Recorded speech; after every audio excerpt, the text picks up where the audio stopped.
नमस्कार। तालियां बजते रहें इनके लिए। वाह हर्ष जी, बहुत बहुत बधाई आपको। बहुत बहुत धन्यवाद सर, आपका बहुत बहुत धन्यवाद। पता नहीं मैं सही कह रहा हूं या नहीं, लेकिन शायद पहली बार ये हुआ है कि तीनों बार जो कंटेस्टेंट्स हैं उनका नाम प्रथम स्थान पे आया लीडर बोर्ड पे। शायद ऐसा पता नहीं अच्छा सही लगा है ये या जान नहीं। के सर, बहुत बहुत धन्यवाद। ऑलराइट, तो देवियों संजो, हर्ष पोद्दार जी हमारे सामने हॉट सीट पर आ गए हैं। देखिए, ये एक बिजनेसमैन हैं और दिल्ली से आए हैं। जब आप वहाँ से जीते थे तो आपने मुड़ करके प्रणाम किया था आपके कंपेनियन के रूप में। कौन है वो? सर मैं अपनी पत्नी के साथ आया हूँ। ओहो, प्रणाम करता हूँ। नमस्ते सर, प्रणाम। आपका शुभ नाम? Sir doctor Ritika Poddar. Sir मैंने प्रणाम बाकी लोगों को किया था, कंपेनियन को मैंने फ्लाइंग किस दी थी। ये हमने नहीं देखा। जिनको देखना था शायद उन्होंने देख लिया हो। हाँ, देख लिया ना आपने। ओके, आपका आशीर्वाद बना रहे इनके ऊपर। पत्नी का आशीर्वाद बना रहना बहुत आवश्यक होता है। सर सबसे जरूरी होता है। हाँ बिल्कुल सही कहा आपने। हर्ष जी, आजकल क्या कर रहे हैं आप? सर ऐसे तो मैं एक मेडिकल फैमिली को बिलोंग करता हूँ। अच्छा। मेरे पिताजी डॉक्टर हैं, मेरी मम्मी भी डॉक्टर हैं और मेरी पत्नी भी डेंटिस्ट हैं। ओह, ओके। लेकिन मैं थोड़ा ऑड वन आउट हो गया। मैं इन सबसे हटके बिजनेसमैन हूँ और मेरा मेडिसिन का ट्रेडिंग का बिजनेस है, होलसेल का। तो वो भी मेडिकल प्रोफेशन के साथ ही हुआ ना? इंडस्ट्री वही है, वो दवाई लिखते हैं, मैं दवाई बेचता हूँ। हाँ हाँ। तो रितिका जी, आपसे मैं पूछना चाहता हूँ, हाँ जी सर। कभी ऐसा हुआ है कि जानबूझ के आपने ऐसी दवाई लिखी हो ताकि पति देव का बिजनेस जो है वो बढ़ जाए? सर नहीं सर, ऐसा नहीं करते हैं। लेकिन आप इनको बता देते हैं ना कि कौन सी दवाई रखना अपने। सर जैसे वो मैं बताता हूँ इनको। है? मेरे जो प्रोडक्ट्स हैं, मेरी जो दवाइयाँ हैं, वो मैं इनको बताता हूँ, फिर जैसे इनको ठीक लगता है। ओके। आपने क्यों नहीं लिया मेडिकल प्रोफेशन? मेरे को सर बचपन से बहुत कन्फ्यूजन था। 9th में हिंदी संस्कृत लेने में कन्फ्यूजन था, 11th में कॉमर्स लूँ या साइंस लूँ उसमें कन्फ्यूजन था, फिर इंजीनियरिंग करूँ या मेडिकल करूँ उसमें कन्फ्यूजन था, फिर अंत में मैंने इंजीनियरिंग की और फिर जॉब करूँ या बिजनेस करूँ उसमें कन्फ्यूजन था। मैंने जॉब किया कुछ समय तक एक कंपनी में, लेकिन कुछ महीनों में मुझे पता चल गया कि मैं किसी के नीचे काम नहीं कर सकता।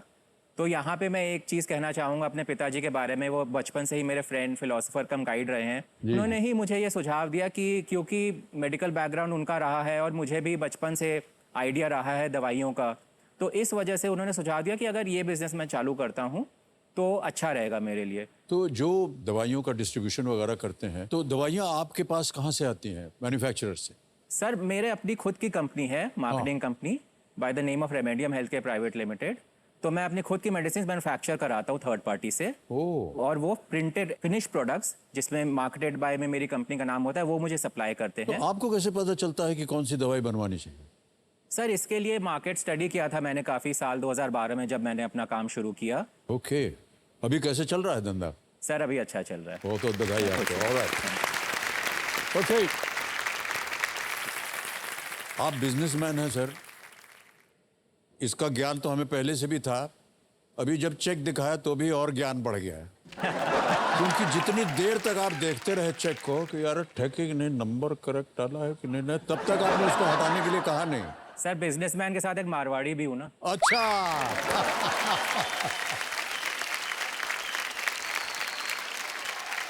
अच्छा, मारवाड़ी होने के मतलब नहीं कि पत्नी जी के लिए आप कुछ खरीद उरीद के ना दें? नहीं सर, ऐसा बिल्कुल नहीं है सर, खरीद के देता हूँ। एक चीज़ मैं शेयर करना चाहूँगा आपसे, नोक-झोंक का ही हम दोनों के बीच का। कई बार मैं जैसे शाम को घर आता हूँ, सोचता हूँ पत्नी जी के लिए कुछ सरप्राइज़ प्लान करूँ या कुछ, तो होता क्या है उनके लिए सरप्राइज़ प्लान करूँ, उनको सरप्राइज़, उससे पहले मुझे ही कुछ ना कुछ सरप्राइज़ मिल जाता है जो मैं नहीं चाहता। जैसे उदाहरण के तौर पे कभी किसी दिन काम अच्छा होता है या मूड अच्छा होता है, मैं खुशी खुशी घर आता हूँ, चेहरे पे मुस्कान होती है, तो पत्नी जी। आज हंस रहे हैं आप, क्या किससे मुलाकात करके आए हैं? अरे सर, आपके साथ भी होता है? अरे सर, ये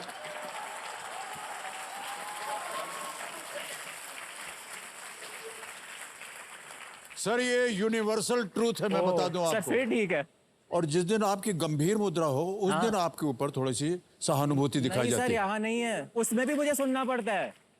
हाँ? आज बड़े दुखी हो, लगता है किसी लड़की पे चांस मारा था, उसने हाँ नहीं बोला होगा। यहाँ तक? तो सर बताइए। और सर मैं एक चीज़ अपने बारे में बताना चाहता हूँ, मुझे रोमांटिक गाने सुनने का बहुत शौक है, खास करके 90 के दशक के। जी जी। काफ़ी रोमांटिक गाने होते थे उस समय। तो फ्री समय मिलता है संडे को, खासकर हम दोनों घर पे होते हैं, मैं वो गाने चला के सुनता हूँ अपने फ्री समय में। क्या बात है, कौन सा पुराना प्यार याद आ गया। तो बस गनीमत है अभी तक सांस लेने पे कुछ नहीं बोला है वाह। इन्होंने। ओहो।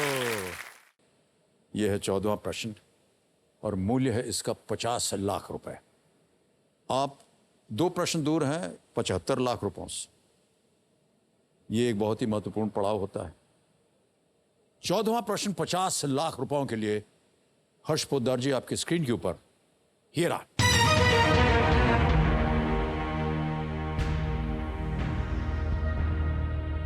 इंग्लैंड के पहले राज कवि जॉन ड्राइडन ने 1675 में किस मुगल सम्राट के शासनकाल के दौरान ही उनके नाम पर एक नाटक लिखा था? John Dryden, England's first poet laureate, wrote a play named after which Mughal emperor in the year 1675, while the emperor was still ruling? Options: A. Jahangir, B. Shahjahan, C. Aurangzeb, D. Bahadur Shah I, England's first poet laureate, wrote a play named after which Mughal emperor in 1675, while the emperor was still ruling? Jahangir तो नहीं है, ये तो मैं sure हूँ, वो बहुत पहले थे। जहांगीर के बाद आए शाहजहां, जहांगीर के बाद शाहजहां थे। शाहजहां भी शायद पहले थे। सर इसका जवाब सी और डी में है, ये तो मैं श्योर हूँ, क्योंकि 1670 में वो फिल्म आई थी तानाजी 2 साल 3 साल पहले, उसमें 1670 की कहानी दिखाई गई है और उसमें मुग़ल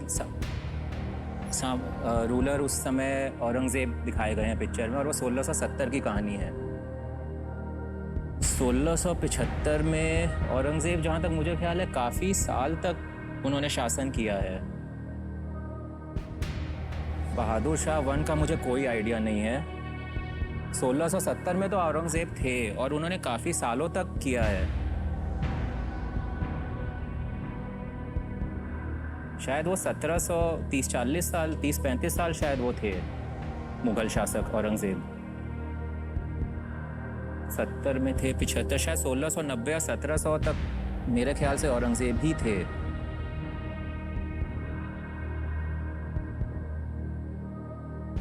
सर सी औरंगज़ेब लग रहा है।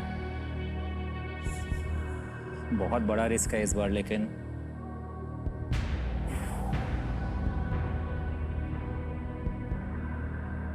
सर थोड़ा समय ले सकता हूँ, 1 मिनट? बिल्कुल।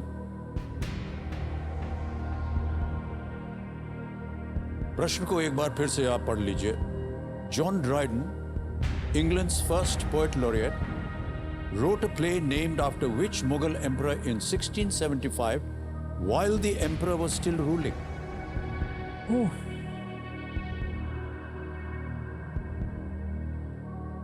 सर औरंगज़ेब, मुझे बहुत स्ट्रॉन्ग फीलिंग है कि काफ़ी सालों तक रूल किया है उन्होंने, और 1690 या 1700 तक किया। सर प्लीज़ लॉक सी औरंगज़ेब। सर हमारे चश्मे में नहीं लिखा है उत्तर। नहीं, मैंने कहा सर सी औरंगज़ेब। आप क्या कह रहे थे अभी? सी को सी औरंगज़ेब। लगा दे ताला।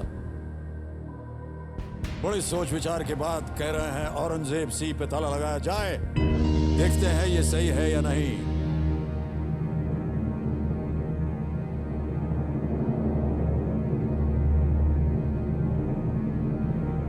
सर आप जिस तरह से अनुमान लगा रहे हैं उसकी हम सराहना करते हैं।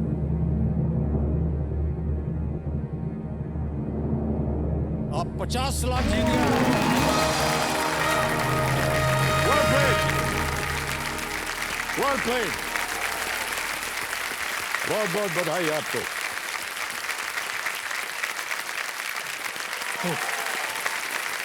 Well done, sir.